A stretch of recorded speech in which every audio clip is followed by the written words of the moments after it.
Chicos, buenas tardes. Soy el doctor John Rodríguez, encargado de la Cátedra de Casos Clínicos y del curso de Integrador. El día de hoy vamos a ver lo referente al caso clínico de páncreas. De la siguiente manera lo he estructurado. Primero vamos a hablar un poco de embriología, de algo de anatomía, posteriormente de histología, y de ahí vamos a pasar a resolver el caso clínico y esto cómo se relaciona fisiopatológicamente. Ahí hablaremos puntos importantes o puntos claves de la fisiología. Ahora, no voy a desarrollar de la embriología todo lo referente al páncreas, sino los puntos claves que debes sí o sí saber de caras a tu examen, que es el segundo parcial que ya se acerca. Entonces, en esta primera parte vamos a ver la parte embriológica. ¿Sí? La parte embriología.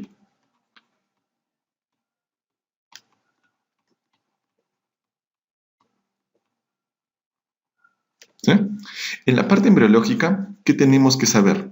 Y siempre te van a preguntar, y siempre he hecho hincapié a lo siguiente. Primero, debes saber en qué semana se empieza a desarrollar el órgano más importante que vas a estudiar, en este caso el páncreas. Segundo, de qué capa germinativa va a provenir, en este caso el páncreas también. Entonces, tu páncreas,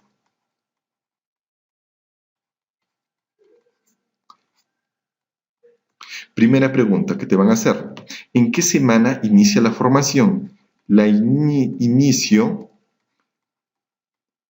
de formación del páncreas inicia en la tercera semana de gestación.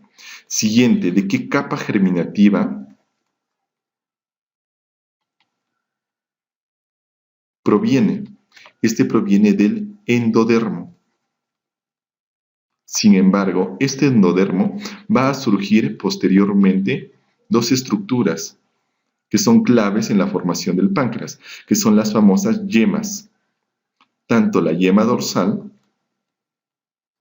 como la yema ventral. ¿De acuerdo? Entonces, en la imagen que está aquí, ves el inicio de formación de estas yemas, tanto la yema ventral como la yema dorsal. Pero algo que tienes que acordarte aquí, que esta es una imagen representativa de la formación del tubo digestivo. En la parte izquierda tenemos cómo se está formando el hígado, cómo se está formando la vesícula y posteriormente esta estructura que viene a ser o que posteriormente va a originar ¿a quién? Al intestino. La parte más proximal que sería el duodeno y la parte más distal que vendría a ser yeyuno e ilion y posteriormente colon. ¿Sí? Entonces, la primera parte es hablar algo aquí de la yema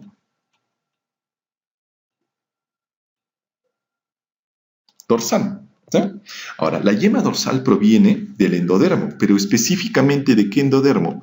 Del endodermo que va a originar posteriormente ¿quién? Al duodeno, duodenal. Este endodermo duodenal va a ser inducido ¿por quién? Por unas estructuras que lo voy a poner de aquí, por aquí, de otro color. ¿Sí? Por acá lo vamos a hacer para que nos alcance. ¿No? Entonces aquí vamos a tener tu endodermo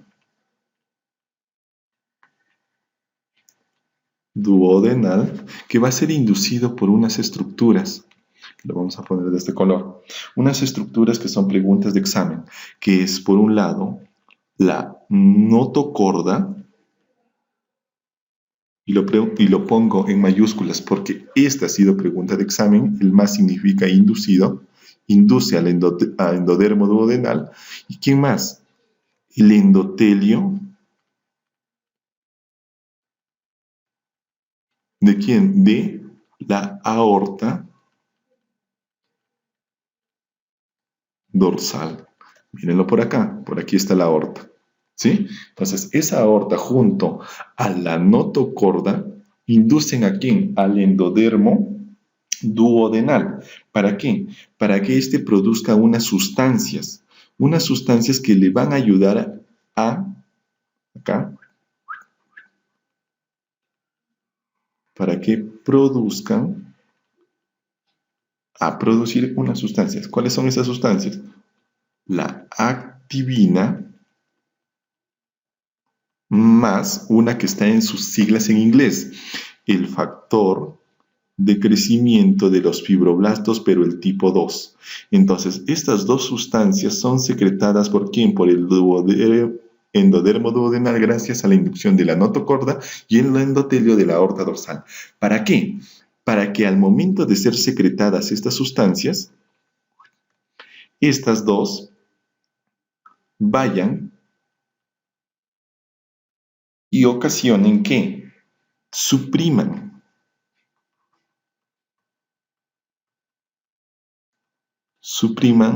la acción de una molécula que es la SHH o también denominada la Sony G de Hosch, ¿sí? Entonces, gracias a esto, se produce posteriormente la formación de la yema, por acá, la yema dorsal, ¿sí? Entonces, pregunta de examen que te van a hacer. La yema dorsal es inducida o su formación es inducida ¿por quién? Por la notocorda y el endotelio de la aorta dorsal. ¿Para qué? Para producir activina y factor de crecimiento de los fibroblastos tipo 2. ¿Y que suprimen? ¿A quién? A la Sony G de Hosch. Suprimen, ¿ah? Suprimen. No lo activan. Suprimen. Hacen una supresión, es decir, hacen o evitan que se secrete esta para que así estas dos moléculas formen posteriormente la yema dorsal. ¿De acuerdo? Por aquí ahora vamos a hablar de la siguiente. B, que es la yema ventral. La yema ventral, créeme que es un poco más sencillo. ¿Por qué? Porque la yema ventral, si te das cuenta, está por acá y viene o está cerca de algo que posteriormente va a formar ¿a quién? Al hígado y la vesícula. Es en sí que la yema ventral, ¿quién lo induce? Lo induce el mesodermo visceral. Entonces, una estructura que se llama mesodermo visceral va posteriormente ¿a quién? A inducir, a estimular. ¿A qué estructura? A la estructura que es el endodermo. Si para la yema dorsal era el endodermo duodenal, para la yema ventral es el endodermo, el divertículo hepático. Al ser inducido por el endodermo, por el mesodermo visceral, va a formar la yema ventral. ¿Sí? Entonces son puntos claves que debes de saber. Sobre todo de quién, de la yema dorsal. ¿Qué más te van a preguntar para ponerlo de rojo por acá? ¿Qué estructuras posteriormente van a originar a la yema dorsal? Entonces, la yema dorsal, mira, date cuenta que está acá y la yema ventral está acá. Si te das cuenta de estas dos, ¿quién es más grande? La yema dorsal y este es un poquito más pequeño. Entonces, este es más grande. ¿Por qué? Porque la yema dorsal se va a subdividir en dos estructuras. Una parte que es la parte proximal y otra que es la parte distal. Entonces, la yema dorsal en su parte proximal, ¿sí? En su parte proximal va a originar a un conducto, que es el conducto de Santorini, o también denominado conducto pancreático principal. Perdón, conducto pancreático accesorio, ¿ya? El Santorini es el accesorio. Y el otro es el distal. Y el distal va a originar al otro conducto, que es el conducto pancreático de Wirsum, o también denominado principal. ¿Sí? Y aquí tenemos el de Wirsum, que es el conducto pancreático principal, se origina de la parte distal, mientras que el de Santorini se origina de la parte proximal de la yema dorsal. ¿Sí? ¿Qué más? Y la yema ventral, ¿a quién va a originar? Va a originar a la apófisis,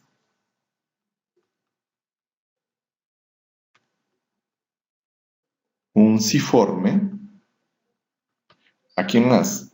Y a la cabeza del páncreas.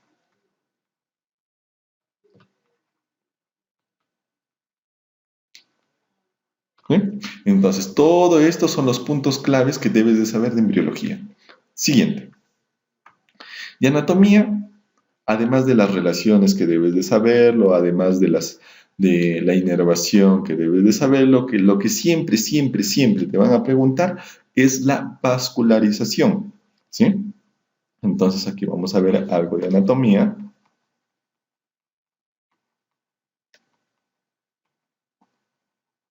Pero sobre todo la irrigación. ¿Sí? En la irrigación, ¿qué te tienes que acordar? ¿Quién irriga la cabeza? ¿Quién irriga el cuerpo? ¿Y quién irriga a la cola? ¿Sí? Porque tú sabes que está subdividida en cabeza, cuello, cuerpo y cola. ¿Sí? Cabeza, cuello, cuerpo y cola. ¿Sí? Por ahí la posición final. Ahora, de esto de acá, tienes que acordarte, ¿quién irriga la cabeza? A la cabeza, vamos a tener por aquí una arteria, ¿sí? Que es el tronco celíaco, que no se ve muy bien por acá, pero es este. Este va a originar posteriormente un tronco hepático común, del cual se van a surgir la arteria hepática propia y posteriormente una arteria que se va a dirigir hacia la parte inferior y que va a irrigar a la cabeza del páncreas. ¿Cómo se llama la arteria que va a irrigar a la cabeza del páncreas? Es la que está acá.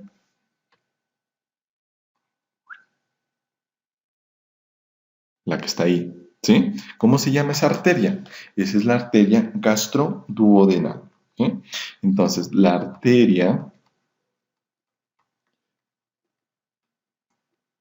gastroduodenal va a irrigar a la cabeza del páncreas, pero no esta arteria. Vamos a ser un poco más específicos. Esta arteria gastroduodenal da una rama todavía, una rama un poco menos en calibre, que es la arteria pancreatoduodenal. Ahora, esta arteria pancreatoduodenal origina dos, que es la arteria pancreatoduodenal anterior y la arteria pancreatoduodenal posterior, que son la de acá, la que ven acá, anterior y por aquí, punteado, punteado, la posterior. ¿Sí? Mientras que por la parte inferior vamos a tener una arteria, esta arteria de acá. Esta arteria de acá es la arteria mesentérica. Pero arteria mesentérica superior. Entonces vamos por acá. La arteria mesentérica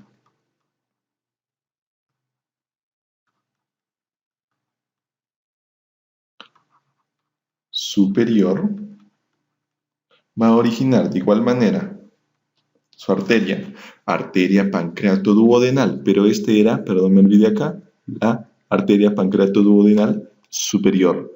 Aquí va a originar la arteria pancreatoduodenal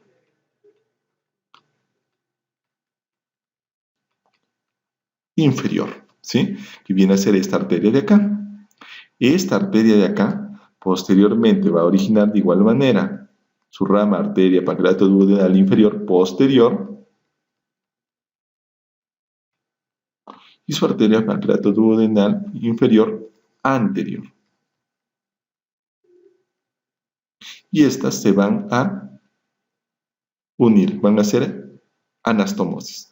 Entonces, una pregunta de examen que había: ¿qué arterias en su origen irrigan a la cabeza del páncreas? Arteria gastroduodenal y la arteria mesentérica superior. ¿Sí?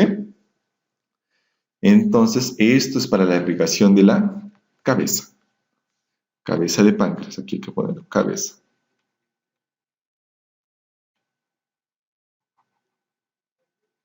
¿Sí? Para la cabeza del páncreas.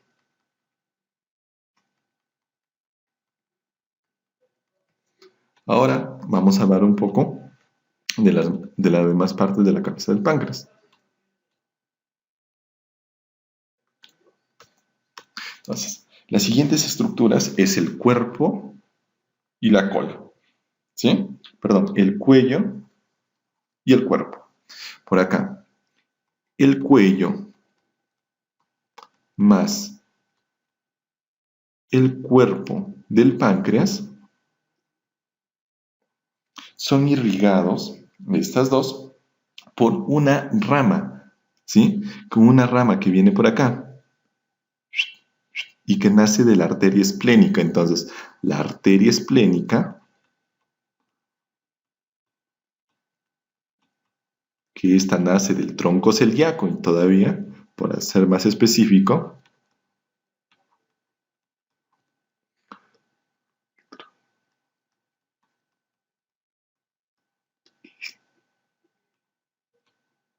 la arteria esplénica va a originar ¿a quién? A la arteria dorsal del páncreas. Arteria dorsal del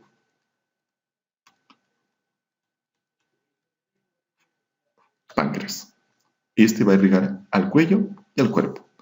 Mientras que para la cola, vamos a poner acá,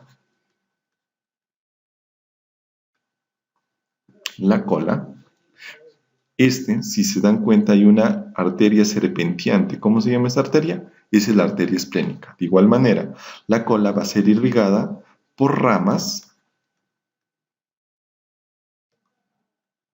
de la arteria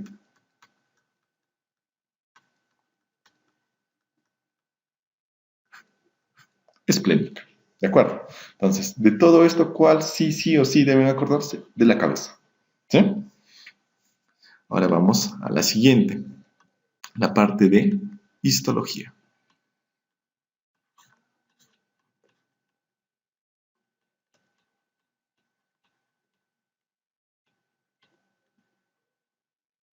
En histología te van a preguntar lo siguiente. Primero, ¿cuál es la composición o cómo está conformado el páncreas? El páncreas se conforma en dos estructuras. Una estructura que es la parte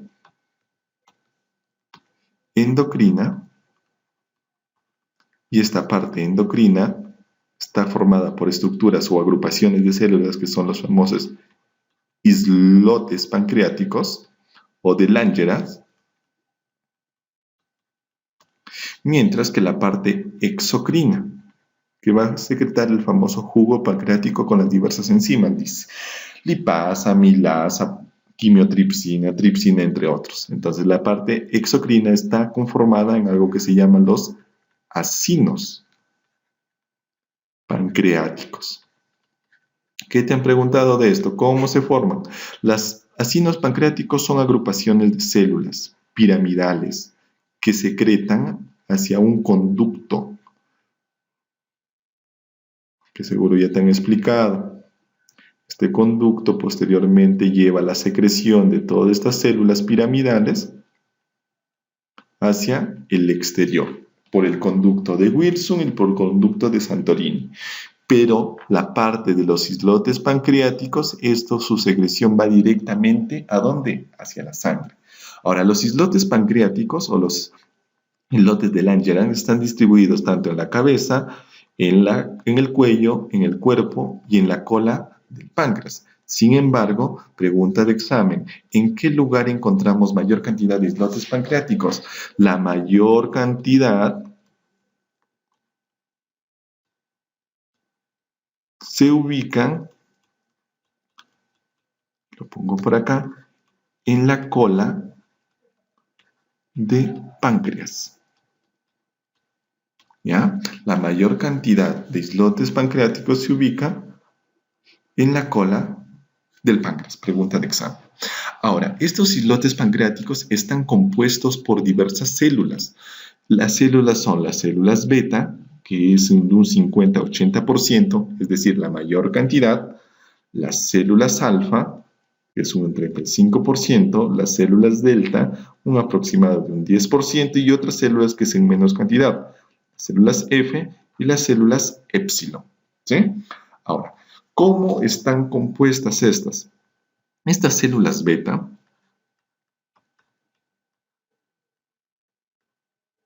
secretan ciertas sustancias. La sustancia más conocida que secreta la célula beta es la insulina. 2. La célula alfa. ¿Qué secreta la célula alfa en mayor cantidad? Glucagón. 3. Las células delta.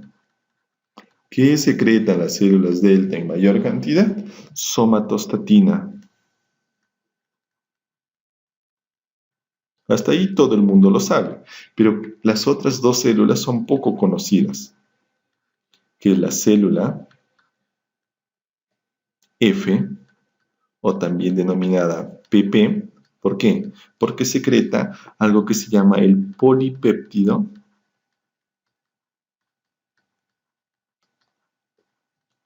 pancreático,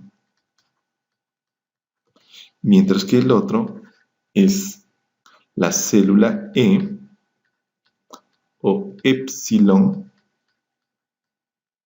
¿Y qué va a secretar este? Una sustancia que se llama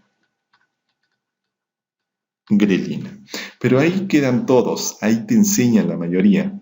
Lo que yo siempre te he dicho, debes saber un poco más, por algo estás aquí en Gregor. ¿Qué es? Que las células beta, además de secretar insulina, secretan otras sustancias, como el GABA, que es un neurotransmisor inhibidor. ¿Qué más?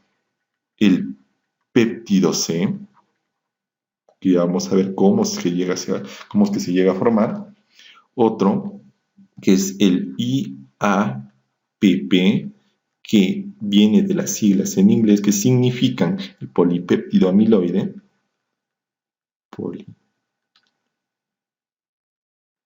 Polipéptido amiloide, o también denominado amilina. Otra sustancia, la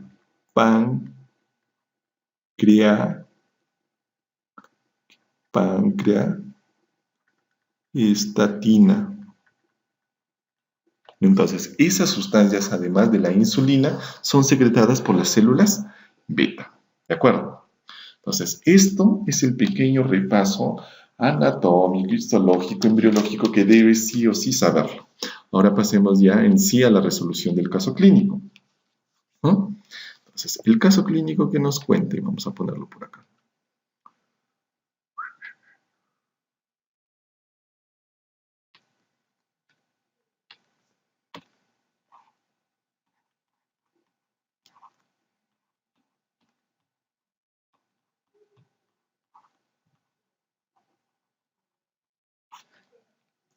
¿Qué nos dice el caso clínico? Vamos a escribirlo.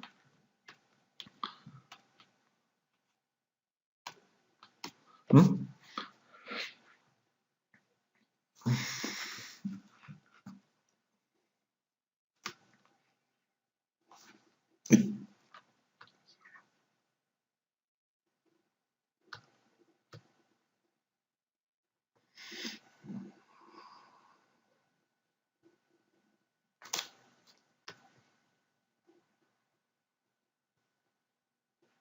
¿Qué nos dice el caso clínico? Nos dice que se trata de una niña de 14 años, ¿sí? 14 años. Pero que esta niñita tenía algunas características, ¿sí? Hay que ordenarnos un poco. Primero, tenía antecedentes. Escribirlo por acá de otro colorcito. El primero son los antecedentes familiares.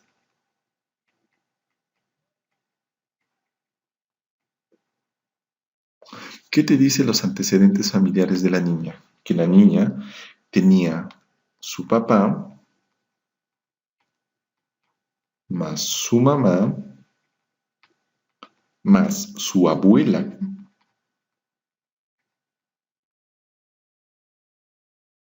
materna, que eran o estaban diagnosticados con diabetes. Eran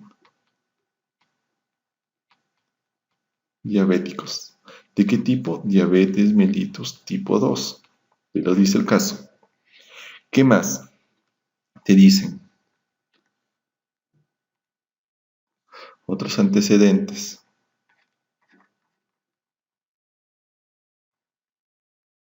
Pero ya son antecedentes personales, es decir, de la niña.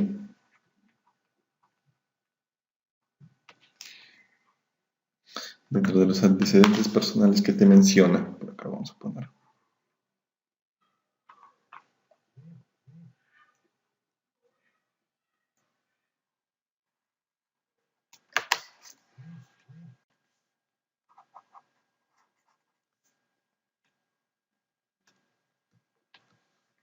Primero, que desde los 4 años,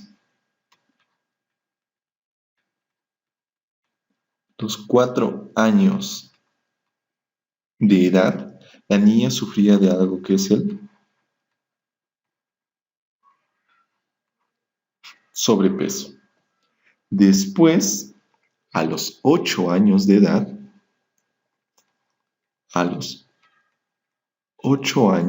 la niña le detectaron algo que se llama dislipidemia. Ya vamos a ver a qué se refiere. ¿Sí? Entonces, es una niña que tiene padres y madre diabético, que estuvo con sobrepeso, de ahí detectaron dislipidemia, y que a los 11 años de edad le diagnosticaron diabetes, le hicieron el diagnóstico de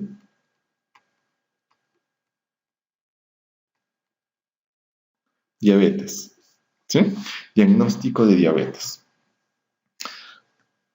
Ahora, ¿cómo es que le llegaron a hacer ese diagnóstico? Porque nos dicen que a esa edad, ¿qué presentó? Presentó algo que es la vulvovaginitis, ya vamos a explicar a qué se refiere. Siguiente, poliuria. ¿Qué más? Polidipsia, glucosa en ayunas,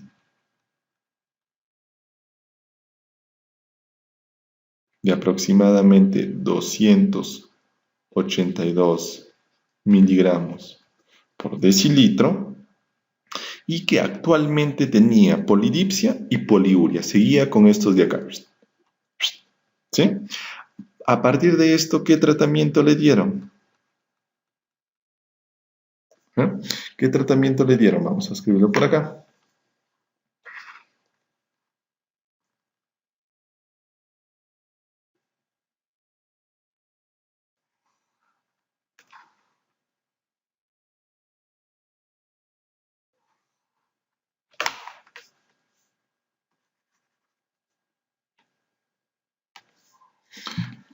A partir de eso le dieron el siguiente tratamiento, un medicamento que se llama metformina. Le dieron 850 miligramos 2 veces al día. ¿Qué más le hicieron? Más dieta, más ejercicio. Pero el ejercicio era de forma irregular, es decir, a veces lo hacía, a veces no. ¿Sí? Como todos. ¿Ya? Entonces, esos son los puntos o los datos que nos mencionan de la historia de la niña. ¿Ya? En el examen físico que le hacen a la niña, es decir, cuando ya le encuentran al médico, lo llevan al médico, examen físico, ¿qué pasa? ¿Qué ocurre? A la niña le encuentran, primero, algo que es la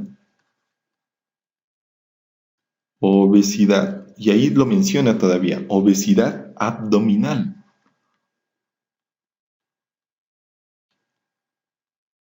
con un IMC, índice de masa corporal, de 33,6. ¿Ya? Voy a dejar un espacito acá. ¿Qué más? Encuentran algo que también lo denominan acantosis nigricans. Hay que dejar un espacito por acá.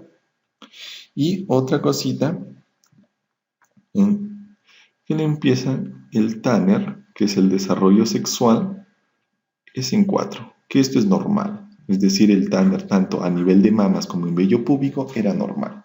¿Sí? Entonces, hasta ahí, ¿qué debemos resaltar o qué puntos debemos acordarnos? Primero, es una niña de 14 años, que desde los 4 años ya tenía sobrepeso, era gordita. Y después de eso, se agregó un problema que es la dislipidemia. ¿Qué es la dislipidemia? La dislipidemia, hay que jalarlo por acá, es el aumento tanto de colesterol y triglicéridos. Es decir, la niña por su sangre corría grasa, en otras palabras. A los 11 años le hacen el diagnóstico de diabetes. Y recordar lo siguiente, los antecedentes familiares. La mamá y el papá eran diabéticos.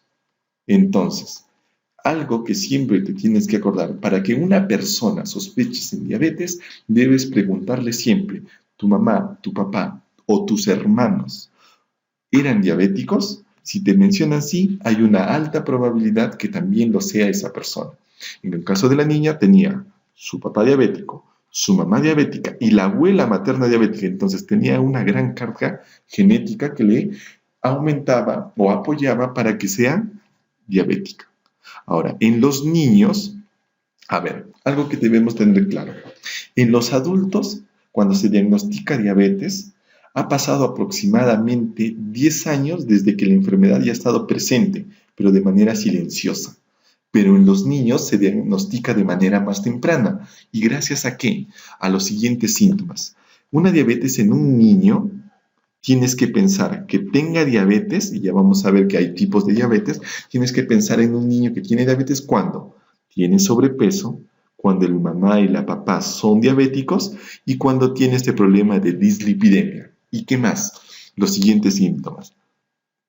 Poliuria. ¿Qué se refiere poliuria? Aumento de las micciones.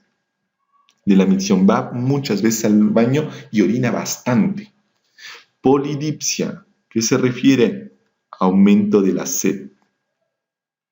Vulvovaginitis. ¿Qué es la vulvovaginitis? Es una infección de los genitales de las mujeres. Entonces, en una niña, especialmente de 14 años, es muy, muy infrecuente que exista vulvovaginitis, salvo que tenga parásitos o que haya tenido una violación. Sin embargo, cuando hay vulvovaginitis y es obesa, tiene dislipidemia, hay que pensar en diabetes. ¿Qué más? Glucosa en ayunas. ¿A qué se refiere glucosa en ayunas? Es la glucosa que te sacan del dedito cuando, después de haber tenido 8 horas de ayuno, por lo menos 8 horas de ayuno. Es decir, supongamos, duermes, cenas 6 de la tarde, ha pasado y al siguiente día te lo toman en la mañana, la glucosa, o el examen de sangre para ver glucosa. Eso es glucosa en ayunas porque ha pasado más de 8 horas en ayunas. Y le encontraron un valor de 282. Vamos a ver más adelante que este valor es muy, muy elevado. Entonces, todo esto indica que la niña tenía o era portadora de diabetes. ¿Qué tratamiento le dieron? Le dieron metformina, ya vamos a ver, que es uno de los tratamientos y cómo es su mecanismo de acción. Le hicieron que haga dieta y le hicieron que haga ejercicios, ¿sí? Pero de manera irregular lo hacía esos ejercicios. Entonces, esos ejercicios de manera irregular han contribuido a que la niña siga en sobrepeso y que posteriormente que se vuelva obesa. Ahora, algo, y que estaba un poquito más adelante que les iba a mencionar, pero para adelantándonos, algo que tienes que acordarte es lo siguiente. En el mundo existen dos tipos de obesidad, si queremos llamar por la composición o por la forma que puede tener en la persona. Una obesidad que es del tipo central o en forma de manzana y otro que es de tipo periférico o en forma de pera. La obesidad central, que es la de acá, es la más peligrosa. ¿Por qué? Porque la grasa de acá se acumula ¿en dónde? En el abdomen. Mírate, y ahí va a estar. ¿Sí? Esta es la más peligrosa. Aquí hay peligro, obesidad central. Mientras que la obesidad periférica se da sobre todo en mujeres por el aumento de estrógenos. La gran cantidad de estrógenos, el aumento de estrógenos hace que aumente la grasa, especialmente en las caderas y en las nalgas. ¿Sí? Por eso que algunas mujeres tienen una cintura, pero tienen unas caderas bien anchas, debido a una obesidad periférica, que es menos peligroso que el otro, pero igualmente sigue siendo peligroso. Pero de las dos, ¿cuál es más peligroso? La obesidad central. ¿Sí? Por eso que esta obesidad central, o también denominada obesidad abdominal, lo tenía la niña, y es un peligro para las personas que tienen diabetes. ¿Sí? ¿Qué más tenía? Algo que es la acantosis nigricans. ¿Y qué es la acantosis nigricans? No sé si alguna vez lo has visto en personas, date cuenta, en personas obesas o que tienen diabetes. Es lo de acá. La acantosis nigricans es una coloración negra, como si estuviese sucio a nivel del cuello, especialmente cuello, axilas e ingle. ¿Sí? La acantosis nigricans te indica una cosa, y ya lo vamos a hablar más adelante. Algo que se llama, escribirlo de otro colorcito, resistencia a la insulina. ¿Qué quiere decir resistencia a la insulina? Que la persona tiene insulina, pero no puede actuar. El cuerpo se ha vuelto resistente a esta hormona. Entonces, la acantosis nigricans, vamos a ver cómo se desarrolla, pero nos indica que hay resistencia a la insulina. ¿Y quiénes lo presentan? Lo presentan los obesos, las personas diabéticas, personas que están tomando, por ejemplo, anticonceptivos orales, personas que tienen algún problema de algún tumor que secreta estrógenos o algún tumor maligno. Entonces, pero generalmente, ¿en quiénes se ven? Diabéticos y obesos. Y la niña era obesa, era diabética, entonces iba a tener acantosis nigricans. Por ahí tenía el Turner 4, que es normal, y después le hicieron algunos exámenes de laboratorio, que son los siguientes.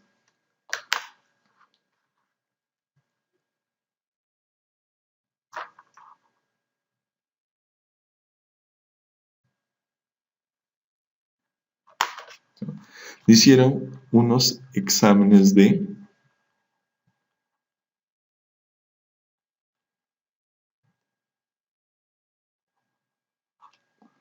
laboratorio. ¿Cuáles fueron esos exámenes de laboratorio? Primero, una glucosa en ayunas, una glicemia en ayunas.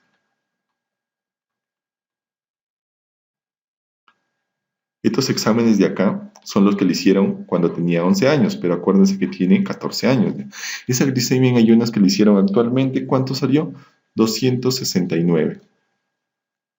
De ahí le hicieron el dosaje de insulina, que también se puede hacer. Este dosaje de insulina, ¿cuánto le salió?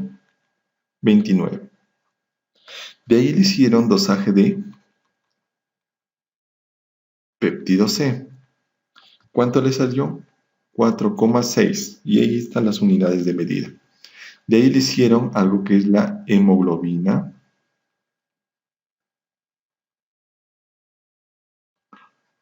glucosidada,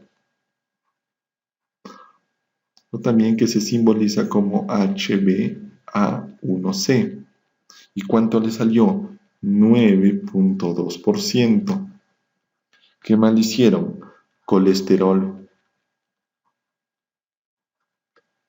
¿Cuánto le salió? 154. Le hicieron HDL, o entre comillas, el famoso colesterol bueno. ¿Cuánto le salió?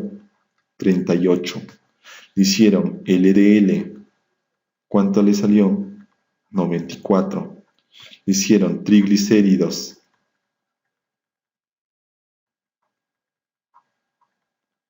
Le salió 109. Y le sacaron un dosaje de algunos anticuerpos que salieron negativos. ¿Mm? Esos anticuerpos que le hicieron, ya vamos a ver, más adelante vamos a hacer, es el anti-DAG y el anti-ICA.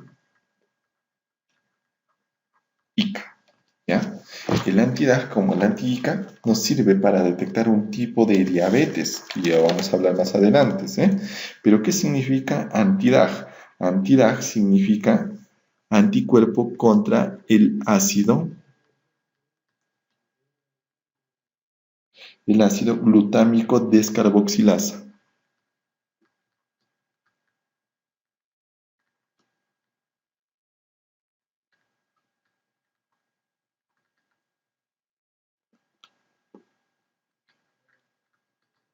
Y el anti-ICA es el anticuerpo contra el citoplasma de las células de los islotes.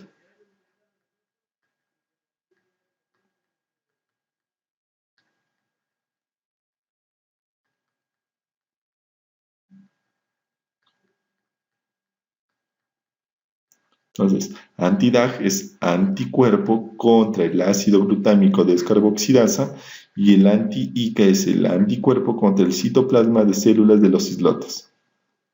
¿Ya? Que ya vamos a hablar más adelante un poquito más de cada uno. De ahí le dan un tratamiento, ese tratamiento con el cual mejora y todos contentos. ¿Ya?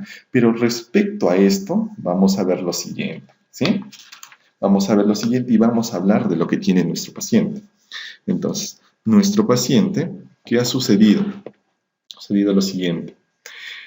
La paciente, por acá,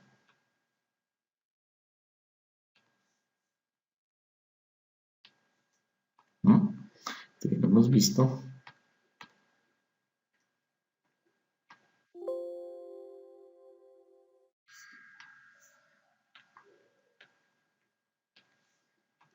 Entonces, la paciente está diagnosticada de diabetes mellitus tipo 2. Sin embargo, en el mundo hay una infinidad de diabetes, ¿sí?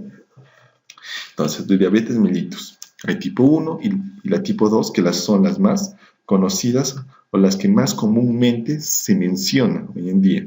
Sin embargo, antes se mencionaba que, y lo vamos a poner acá, antes, no ahora, es decir, antes, y aclarando, antes se decía, hay dos tipos de diabetes, que es la diabetes mellitus tipo 1 y la diabetes mellitus tipo 2. ¿Qué nos decían? Diabetes mellitus tipo 1 generalmente en jóvenes y niños, nos decían antes, mientras que la tipo 2 en adultos. ¿Sí? Esto nos decían antes los libros de fisiología, incluso los libros de medicina interna. Pero ¿cuál es el error en el que ha ocurrido? Es que si nos basamos en esto que se mencionaba antes, nos ponemos a pensar, entonces la niña que tiene 14 años, ¿cómo va a tener diabetes mellitus tipo 2? Si ya le hicieron el diagnóstico, incluso nos dicen que tiene ese diagnóstico. Sin embargo, ahora, hoy en día se ha visto que el mayor porcentaje de diabetes mellitus tipo 1 es en jóvenes y en niños. Y el mayor porcentaje, pero no todos, de diabetes mellitus tipo 2 es en adultos y un poco porcentaje es en niños. Entonces, en base a eso vamos a pasar a hablar de lo que tiene el paciente. ¿Sí? Entonces, la diabetes mellitus, vamos por acá.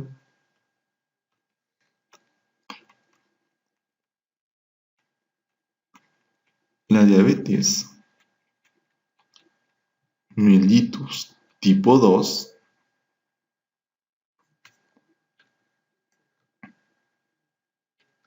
es una enfermedad que se caracteriza ¿por qué? Por aumentar la cantidad de glucosa en sangre, es decir, hay una hiperglicemia. Más, ¿qué ocurre? Nosotros normalmente sabemos que cuando hay glucosa elevada en sangre, ¿quién actúa? ¿Qué hormona? La insulina. Pero en la diabetes tipo 2, ¿qué ocurre? Además de haber un aumento de glucosa, nuestro cuerpo ya no responde a la insulina. Por lo tanto, cuando ya no responde a la insulina, ¿cómo se denomina eso?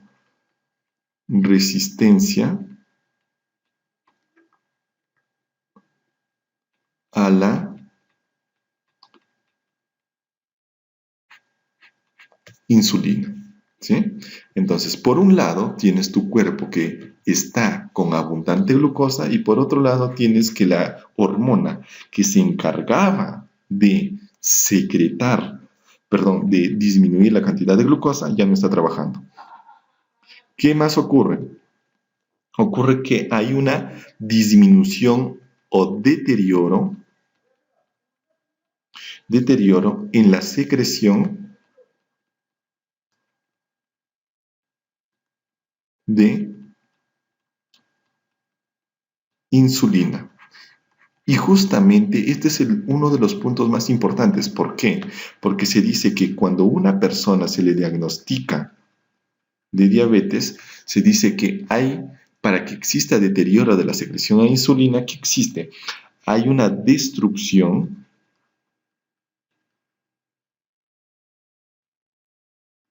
o una disfunción, es decir, que no está funcionando adecuadamente. ¿Quién? Las células beta. Esta destrucción o disfunción de las células beta es aproximadamente de hasta un 80%. Es decir, cuando una persona tiene diabetes mellitus, tú vas y lo buscas en su páncreas. Las células beta, un 80% ya se han destruido, ya no están trabajando. Entonces, a eso, ¿qué va a ocasionar? Un deterioro de la secreción de la insulina. A esto, que tiene glucosa alta y esto que conlleva una resistencia a insulina, todo, ¿a qué conlleva? A que aumente la cantidad de glucosa en sangre y por lo tanto se desarrolle diabetes. ¿Sí? Entonces la diabetes mellitus tipo 2 se caracteriza por hiperglicemia, resistencia a la insulina y deterioro de la secreción de la insulina. Pero esta diabetes tipo 2 y especialmente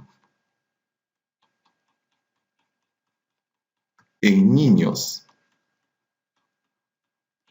y adolescentes, y también en adultos, pero especialmente en niños y adolescentes, que es el caso que estamos viendo el día de hoy, está asociado mucho a quién.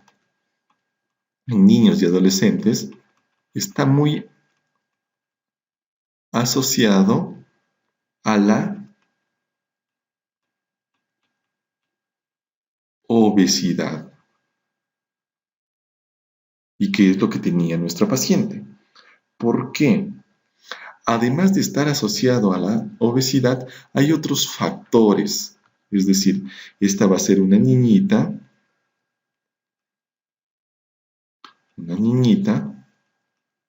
que va a tener una obesidad central,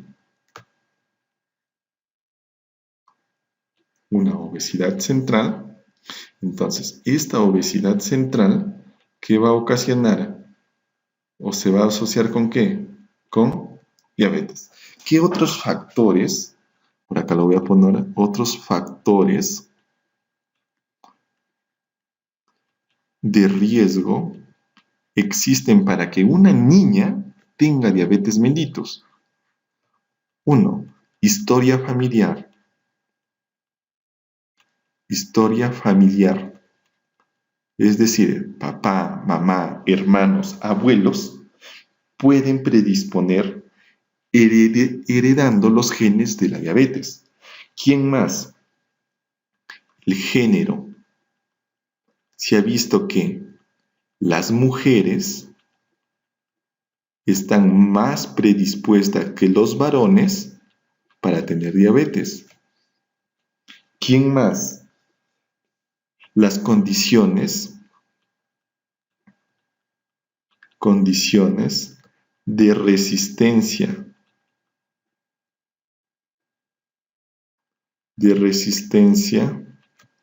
a la insulina. ¿Y qué condiciones de resistencia a la insulina? La acantosis nigricans. ¿Sí? Entonces, si te das cuenta, la niña era obesa, punto a favor para tener diabetes, tenía historia familiar, su papá, su mamá, su abuela eran diabéticos, otro punto a favor para tener diabetes, era mujer, otro punto a favor, y tenía acantosis nigricans, que nos indica resistencia a la insulina. Entonces, todos esos factores conllevan ¿a qué? A que esta niña tenga su camiseta que diga, yo soy diabética mellitus tipo 2. ¿Sí? Pero ¿de qué manera la obesidad causa este aumento o esta predisposición para la diabetes? Que de todos es el más importante, incluso la diabetes es el punto o es el factor más importante para que nos cause, ¿sí? Para que nos cause la diabetes. ¿Cómo es? ¿Qué ocurre? ¿Qué pasa? ¿Qué sucede? Vamos a ver aquí.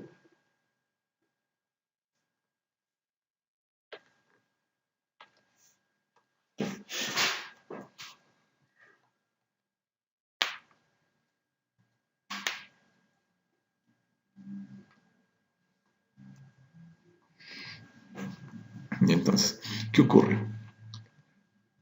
Perdón, la obesidad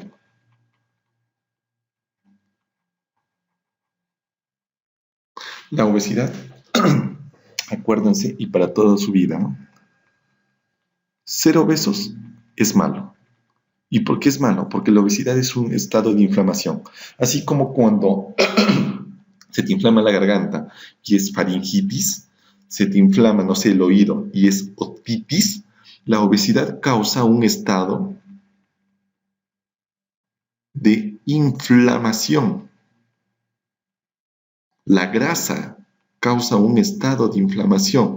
¿Por qué? Porque esta obesidad, por un lado, al causar inflamación, va a hacer que, a nivel de acá, vamos a poner por acá una imagen,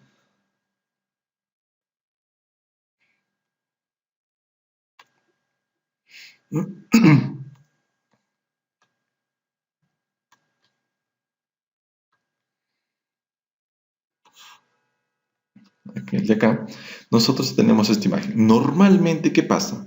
La insulina actúa sobre su receptor y este receptor actúa sobre este amiguito de acá, que es el sustrato del receptor de la insulina. Es el sustrato del receptor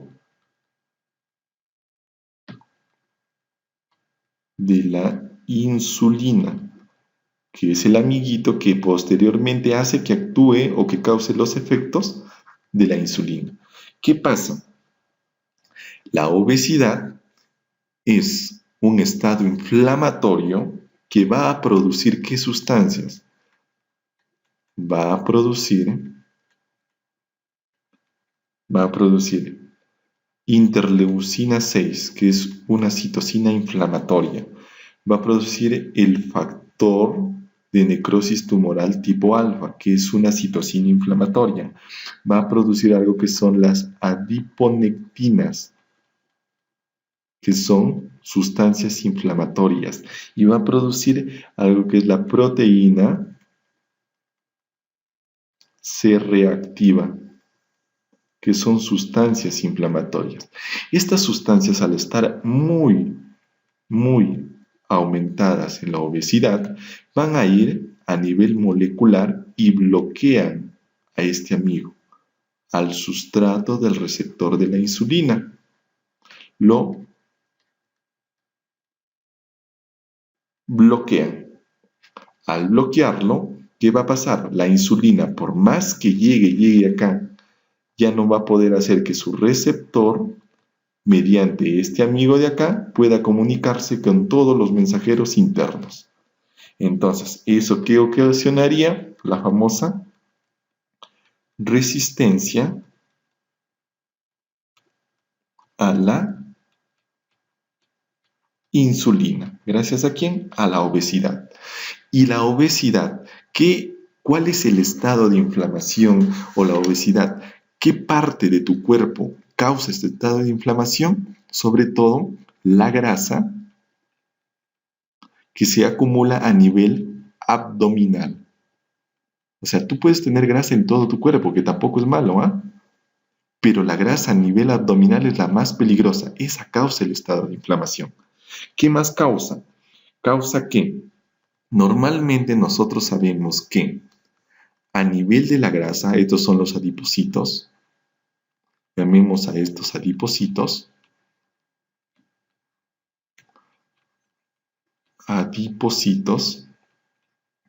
los adipocitos tienen un receptor, incluso más, pero uno de los más principales, que es el receptor beta 3, es un receptor adrenérgico. Estos receptores, si es que tú lo estimulas, este receptor beta 3, ¿qué va a causar?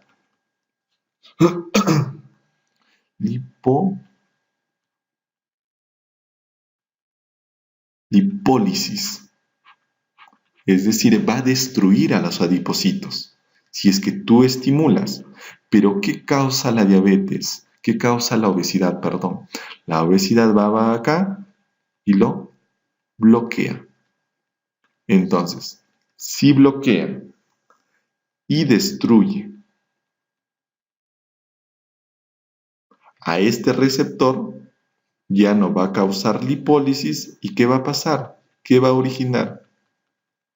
Un acúmulo de grasa.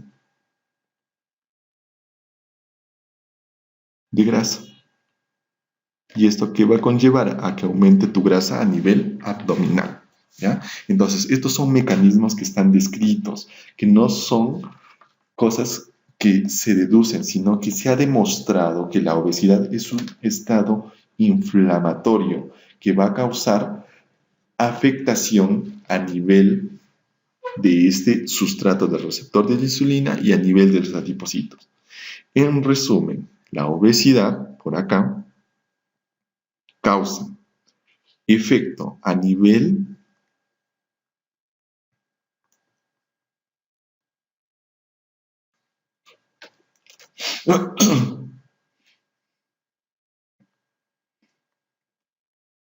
a nivel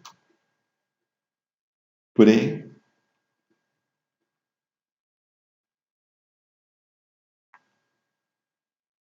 del prereceptor, es decir, antes, este es el receptor de la insulina, ¿ya? Receptor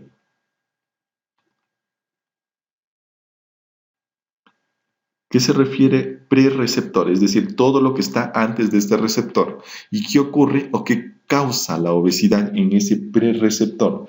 Causa una disminución,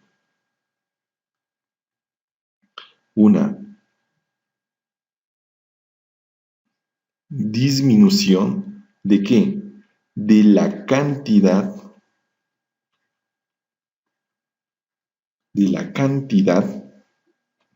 de insulina que llega al músculo. ¿Ya? ¿Y por qué tenemos que acordarnos de esto, porque nosotros sabemos que la insulina es como una llave, ¿sí? La insulina actúa principalmente en tres lugares. Uno, el hígado. ¿De qué manera? Aumentando la glucogénesis y disminuyendo la gluconeogénesis. ¿Sí? Entonces, por un lado, a nivel del hígado, la gluconeogénesis lo disminuye, es decir, disminuye la cantidad de producción de glucosa y aumenta la glucogénesis, es decir, aumenta la cantidad de glucógeno, que es el almacén de la glucosa. Entonces, en el hígado, la glucosa, ¿qué hace? La insulina, perdón, a nivel del hígado, ¿qué ocasiona? Que se guardar glucosa mediante estos dos mecanismos, el de acá, el de acá. A nivel del músculo esquelético, ¿qué ocasiona? La insulina hace que el músculo capte mayor cantidad de glucosa en sangre. Entonces, la sangre que normalmente corría por la glucosa que normalmente corría por la sangre, el músculo va, lo atrapa. Entonces, con eso que logramos que la glucosa en sangre disminuya, es decir, disminuya la hiperglicemia. En el músculo, la insulina, ¿qué causa? Una captación de glucosa. Y a nivel de los adipocitos,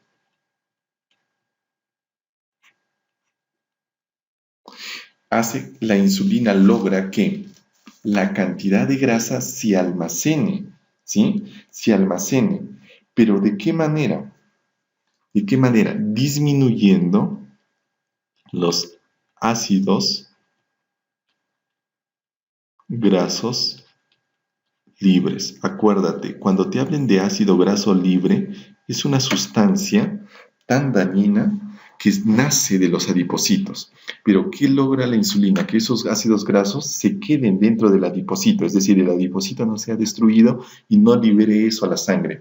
¿Por qué? Porque este ácido graso libre se distribuye y se dirige ¿a dónde? Al abdomen, ¿a dónde? Al corazón, al cerebro, a los riñones, al hígado, y deterioran esos órganos.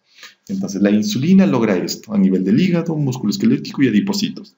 ¿Qué logra con esto? Disminuir la cantidad de glucosa, gracias a que el hígado lo almacena, gracias a que el músculo lo capta y gracias a que los adipocitos disminuyen la cantidad de ácidos grasos libres. Entonces, ¿pero qué ocurre? La obesidad a nivel del prereceptor disminuye la cantidad de insulina que llega al músculo. Al no llegar insulina al músculo, ¿qué va a pasar con el músculo esquelético? Va a disminuir su captación de glucosa y ¿qué va a conllevar esto? A una hiperglicemia.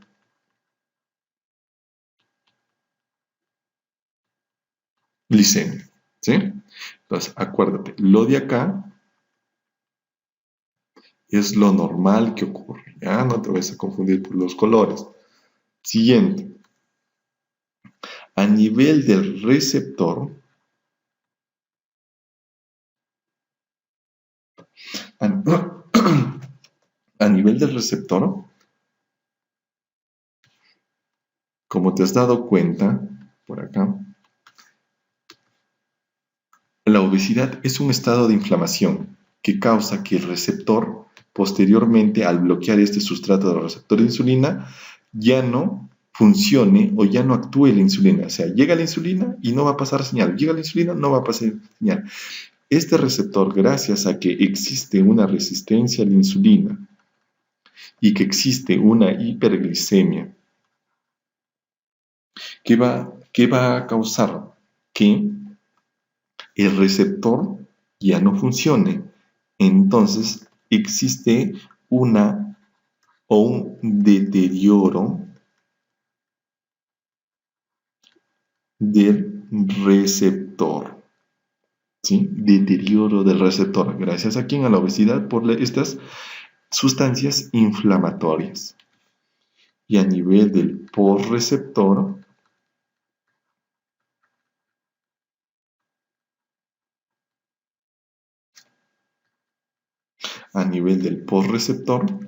¿qué va a pasar?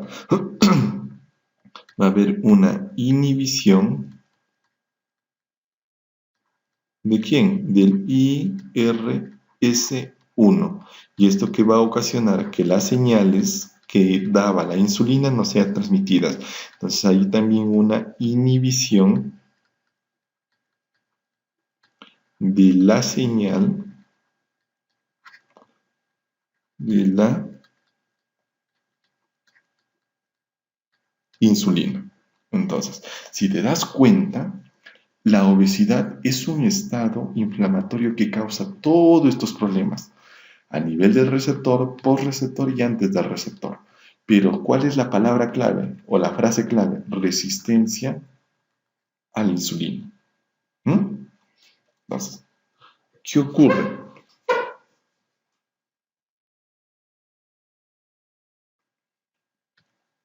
Entonces, en resumen, ¿qué ocurriría o qué pasaría? Vamos acá. Nuestra niña de 14 años, que es obesa, la obesidad va a conllevar a un estado inflamatorio.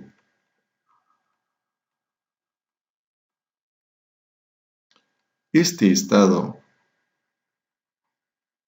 inflamatorio va a conllevar que aumente la cantidad de sustancias inflamatorias que son interleucina 6, proteína C reactiva, adiponectinas, ¿qué más? El factor de necrosis tumoral tipo alfa. Al aumentar estas sustancias proinflamatorias, que va a ocasionar a nivel del receptor de la insulina, va a causar que a nivel del receptor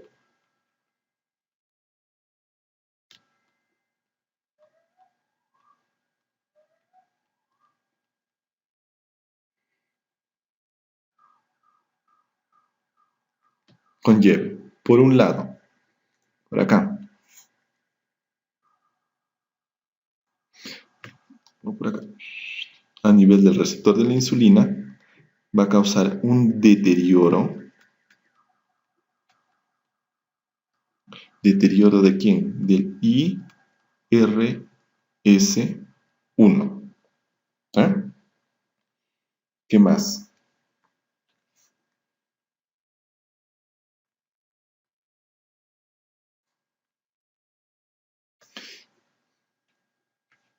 Por acá,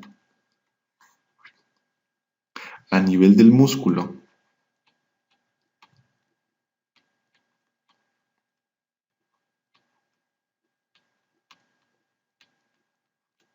va a ocasionar que este músculo disminuya la captación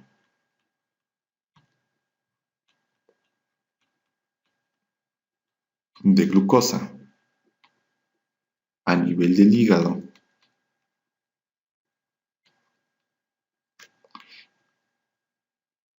A nivel del hígado va, como esto está afectando el hígado ya no va a trabajar con la insulina. El hígado entonces ahora va a aumentar la gluconeogénesis y va a disminuir la glucogénesis. ¿A esto qué va a conllevar? Algo que es la hiperglicemia, que también viene por acá.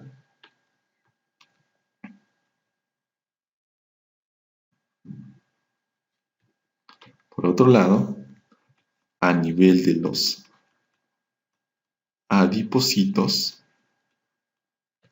estas sustancias proinflamatorias va a hacer que se bloquee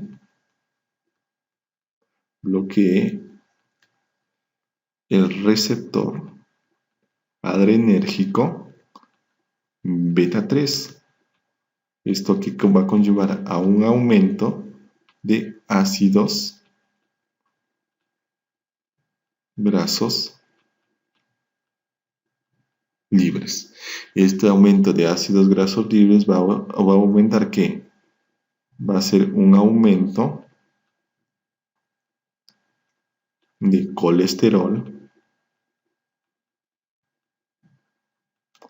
LDL y triglicéridos. ¿Sí? Que es lo que tenía también la paciente. ¿Qué más? Como nuestro hiperglicemia llega un momento en que está tan aumentada la cantidad de glucosa, ¿esto a quién va a estimular? ¿Qué significa el más? Estimula al páncreas. ¿A qué? A la secreción de insulina. A la secreción de insulina. Sin embargo, esta secreción de insulina, que lo vamos a poner acá, empieza a secretar tanto el páncreas la insulina, de tal manera que va por acá y la insulina llega acá. ¿Sí? Pero como este estado inflamatorio causó un deterioro de la insulina, por más que siga acá actuando, no va a producir ningún efecto. ¿Y qué va a ocasionar con esto? Algo que se llama la hiperinsulinemia. Esta hiperinsulinemia, es decir, en una gran cantidad de insulina en sangre, es debido a que el receptor de la insulina ya no responde. ¿Y esto cómo se denomina? Una resistencia a la insulina. ¿Y esto cómo se manifiesta? De la siguiente forma. En el paciente,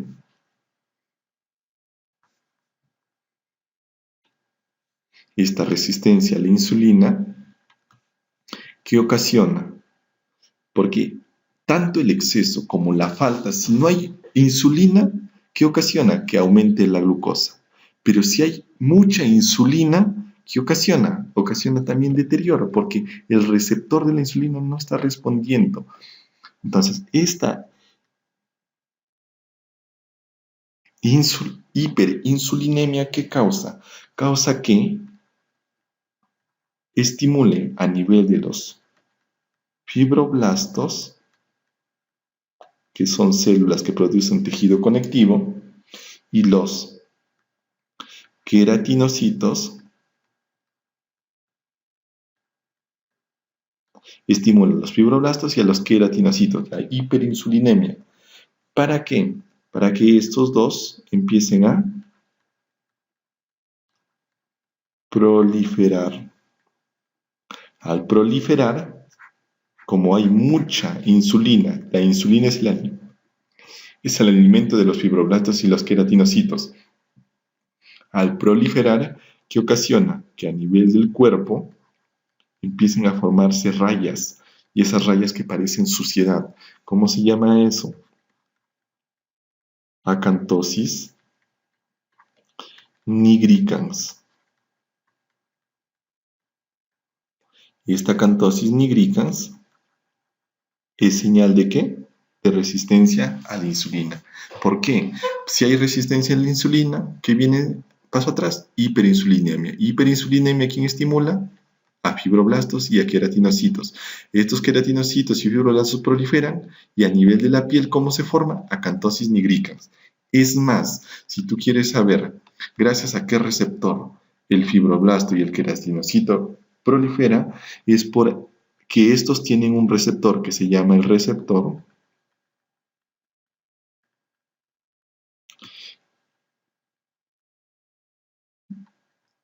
IGF-1, que en las siglas en inglés se llama el factor de crecimiento similar a la insulina tipo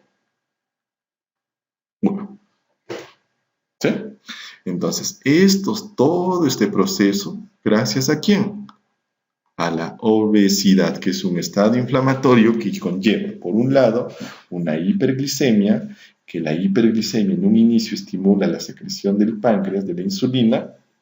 Posteriormente, esta hiperglicemia, que estimula la secreción de pancreática de insulina, al afectar el receptor de la insulina, ya no va a causar ningún efecto, va a causar hiperinsulinemia. Esto se llama resistencia a la insulina, y por un lado, gracias al estímulo a los fibroblastos queratinocitos, va a causar la acatosis nigricans. ¿Sí? Ahora, este estado de hiperinsulinemia, en un inicio, de hiperglicemia, la hiperglicemia también es un estado dañino. ¿Qué causa? La hiperglicemia causa el aumento de radicales libres. Este aumento de radicales libres causa un estado de toxicidad en la sangre, con lo cual va a conllevar a ¿qué? A la destrucción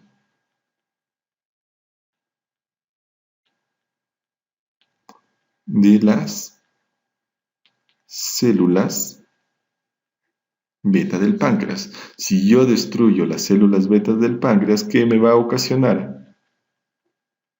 Que disminuya la cantidad de insulina.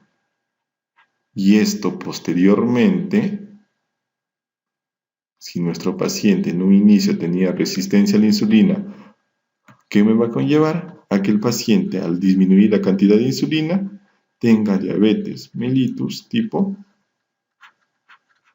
2. ¿Sí? ¿Se entendió? Ahí está la idea.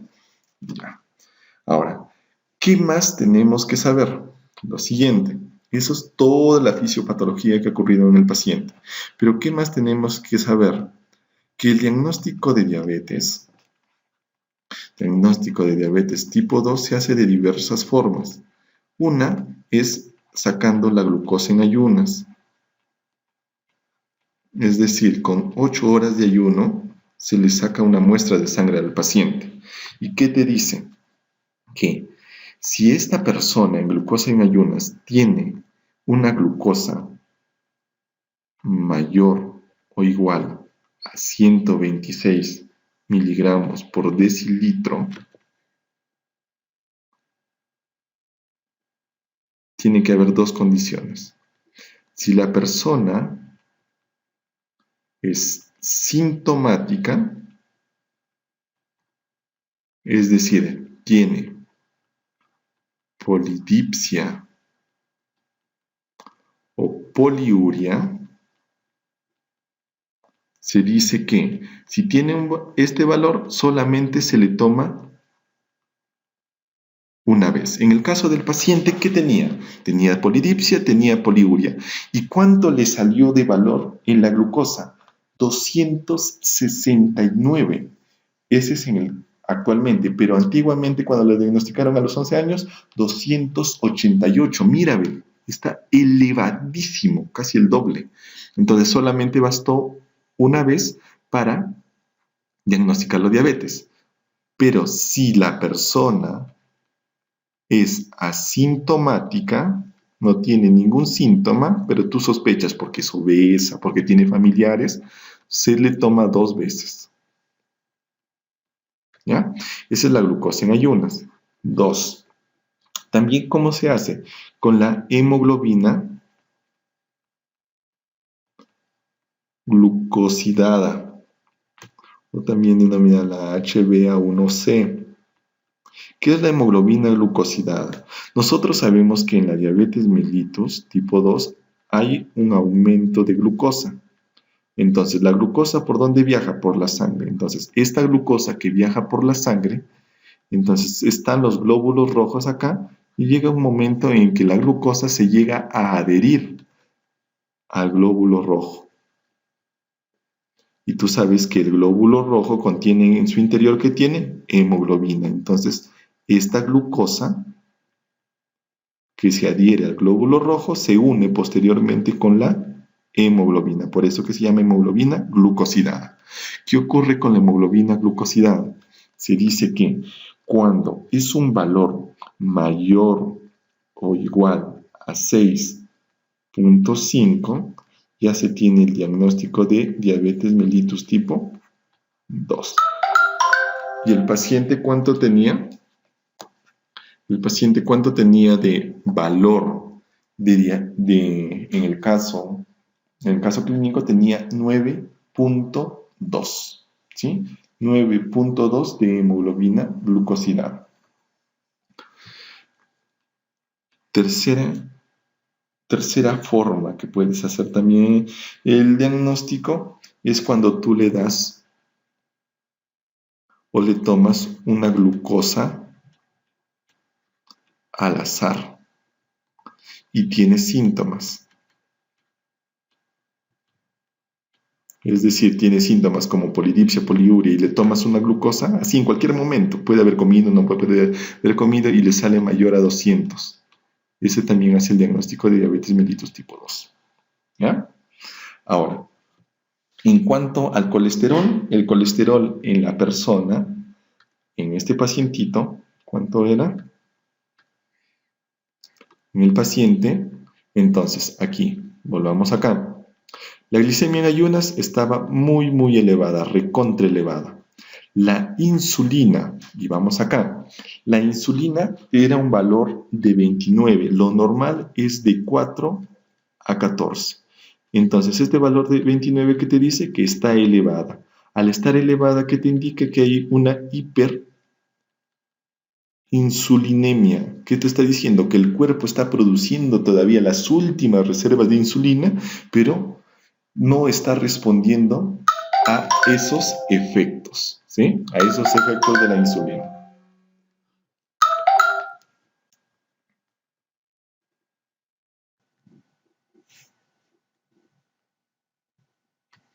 Entonces, la insulina está muy aumentada. Hay un proceso de hiperinsulinemia. Por otro lado, es el péptido C. ¿Y qué es el péptido C? Es lo de acá. Miren, en el proceso de formación y secreción de insulina, la insulina pasa por varias etapas.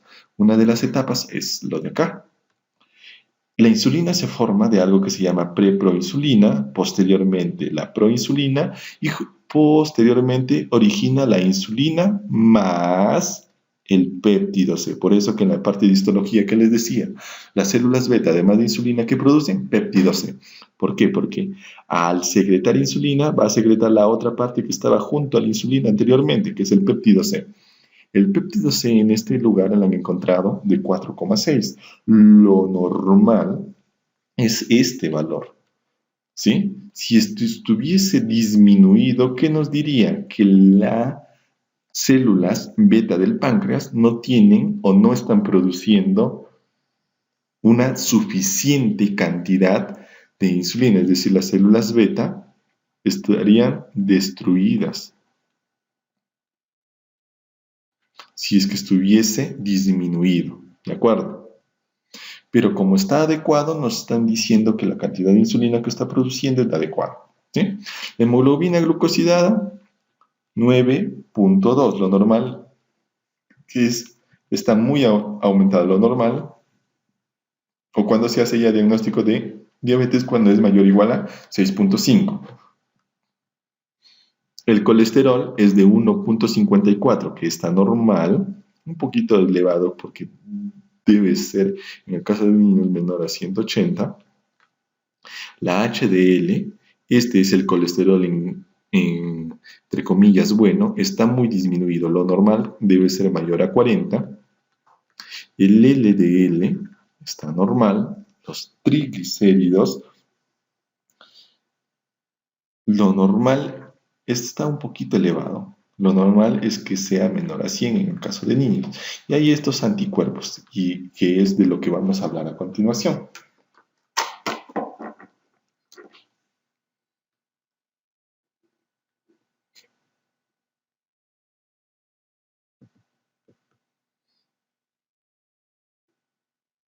¿Mm? ¿Qué ocurre? ¿Qué les dije? A nivel de las células beta del páncreas existe una producción de insulina, de GABA, de otras sustancias. Entonces,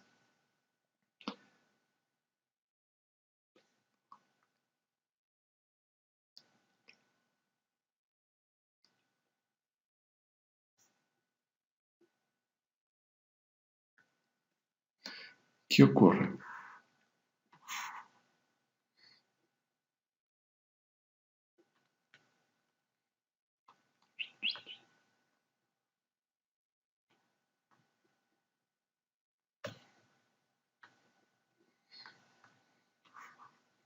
¿Qué ocurre?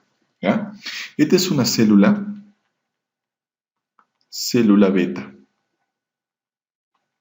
la que está acá. ¿Sí? Aquí vemos cómo produce la insulina, pero también vemos cómo produce otras sustancias, dentro de ellas el GABA.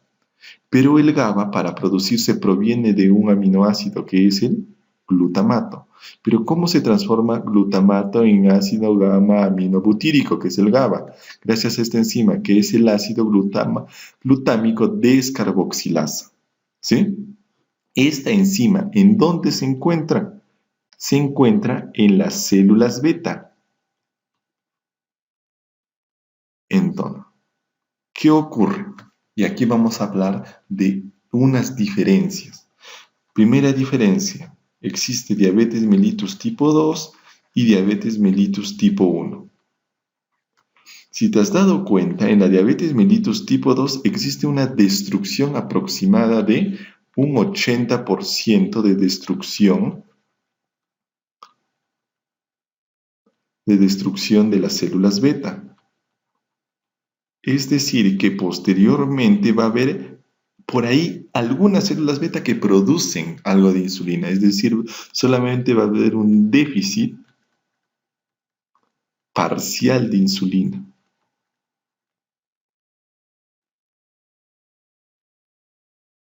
Mientras que en la diabetes tipo 1 es una enfermedad que se caracteriza por ser autoinmune. ¿Qué quiere decir autoinmune? Que el mismo cuerpo produce anticuerpos contra las células beta y aquí destruye el 100% de células beta. Y al destruir el 100% va a ser un déficit total.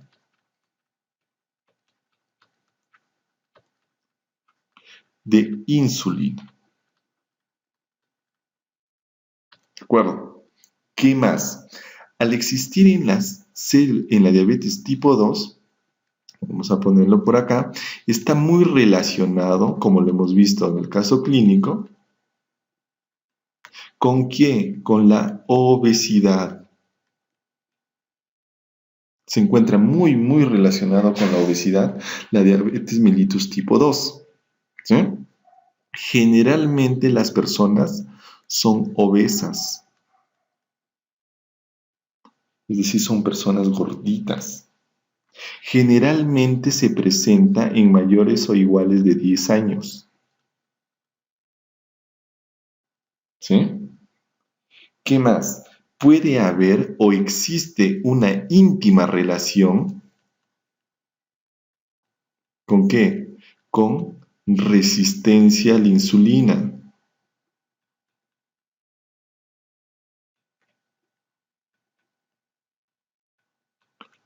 Resistencia a la insulina.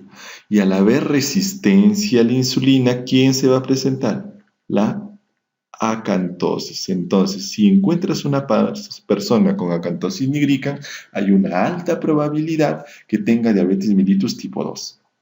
Mientras que la persona con diabetes mellitus tipo 1, al ser autoinmune y un déficit total de insulina, ¿Qué va a hacer?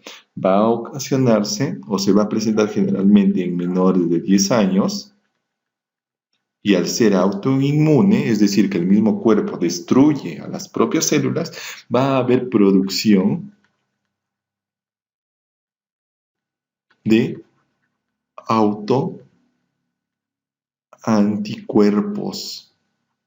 Y esos autoanticuerpos contra quiénes son los famosos anti-DAG o GAG, que lo llaman en el caso clínico. Los anti-GAT. ¿Cuáles son los anticuerpos contra el ácido glutámico descarboxilasa? Es decir, anticuerpos que atacan a esa enzima. ¿Sí? Los anticuerpos que atacan a esa enzima son los anti-GAT. ¿Y en dónde se presenta? En la diabetes tipo 1, pero en el caso clínico, ¿eran positivos o eran negativos? Eran negativos, por lo tanto, no era diabetes tipo 1, sino diabetes tipo 2. ¿Qué más? Otro anticuerpo, los anti-ICA. ¿Y qué son los anti-ICA? Son los anticuerpos contra el citoplasma de las células del islote. ¿Cuáles son las células del islote? Las células beta, las células alfa, es decir, que también existen anticuerpos contra estos. Los anticuerpos contra estas células son los anti-ICA. Acá, los anti-ICA. ¿Y qué pasó en el caso clínico? Eran negativos, entonces también aleja la posibilidad que sea diabetes mellitus tipo 1 y si sobre todo sea diabetes mellitus tipo 2. ¿De acuerdo? Ahora hablemos algo del tratamiento. En el tratamiento que le dieron al paciente, vamos por acá. En el tratamiento, como se ve, en un inicio le dieron metformina. ¿Sí? Le dieron metformina. ¿Y qué es la metformina? La metformina es un medicamento que pertenece a una familia que se llama las biguanidas.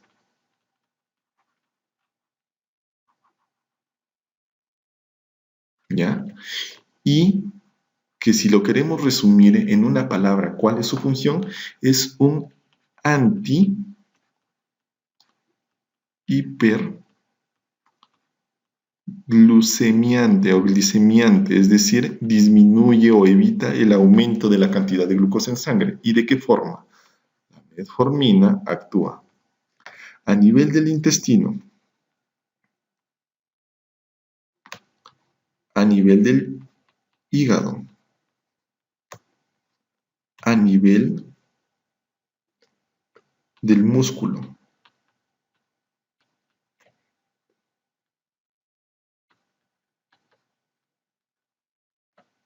y a nivel del adipocito. A nivel del intestino, ¿de qué manera? Disminuye la absorción de glucosa. A nivel del hígado, disminuye la gluconeogénesis y aumenta la glucogénesis. Con esto que logra disminuir la glucosa en sangre a nivel del músculo esquelético aumenta, ¿qué aumenta? La captación de glucosa a nivel del adipocito, disminuye la cantidad de ácidos grasos libres, incluso se dice que tiene una acción en el cerebro y disminuye, ¿de qué manera? Disminuyendo el hambre, por eso que algunas personas que consumen metformina pueden disminuir de peso. ¿Esto a qué conllevaría?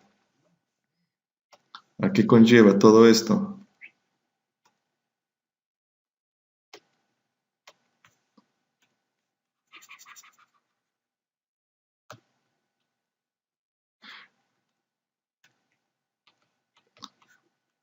que cause una disminución de la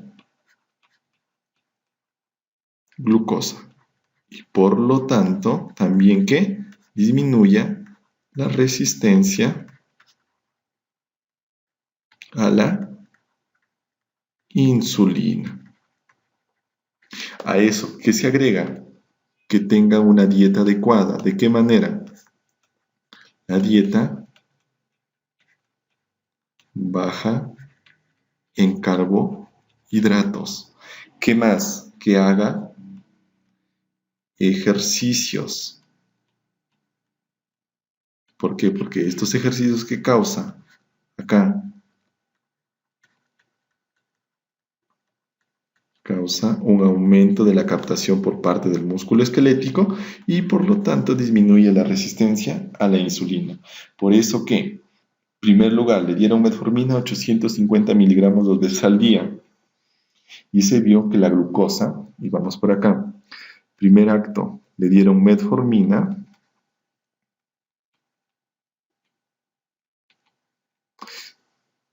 850 por 14 semanas. ¿Y qué pasó? La glucosa, ¿a cuánto disminuyó? 196. Y la hemoglobina glucosidada, ¿a cuánto? A 8.9. ¿Sí? A eso dieta y actividad física. ¿Pero cuánto le dieron acá? 850 2 veces al día. Después, ¿qué pasó? Le dieron nuevamente metformina, pero le aumentaron la dosis. ¿Le dieron cuánto? 1000 miligramos 2 veces al día, más dieta y ejercicios. ¿Por cuánto? Por 28 semanas. ¿Qué pasó? La glucosa, ¿a cuánto disminuyó? 162. Y la hemoglobina glucosidada, ¿a cuánto? A 7.9. Después le dejaron el tratamiento y siguió con metformina, más dieta, más ejercicios. Entonces, chicos, esto es todo. El meollo del asunto, el núcleo principal, si queremos llamarlo de alguna forma, como se han dado cuenta, es la obesidad, que después de todos los mecanismos que se han mencionado, conlleva ¿a qué? A la hiperglicemia y a la resistencia a la insulina.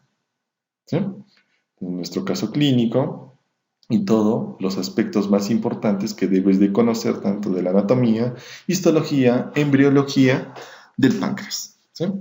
Bueno chicos, será hasta el próximo caso clínico.